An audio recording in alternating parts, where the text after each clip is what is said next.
Also, Nick, you had some recent similar sort of stories regarding the DVS and the GSR2 changes. That's right. Where people had a deadline, I think it was July last year from memory, yeah. And as long as you applied for it by October, yes. you had a reprieve until May this year because of the volumes having to be added. That's right. To do with the cameras or the radars. That's right, Mark. So I'm sure all operators with lorries going in and around the M25 will be aware of this, but there was some massive changes with the direct vision system, or DVS, with cameras, etc. And we are now moving into what they call PSS, which is Progressive Safety System.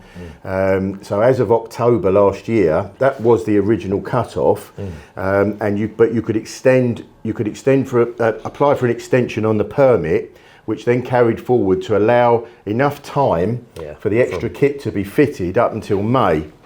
That was due to high demand, correct, and not having enough kit to be able to exactly right. refresh all the fleet. And this is really important. It's not the fact that the kit has been fitted to the lorry, it is having the permit.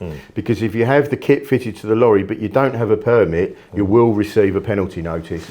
So it's just another little quick reminder there, really. We are very happy to facilitate the fitment of and the include kit. it in the cost of the contract. Exactly. From that point onwards. Yeah, exactly. And it will relieve our fleet admin ladies upstairs of having the PCNs come through unnecessarily. And passing them on. Them on. It's going to cost you.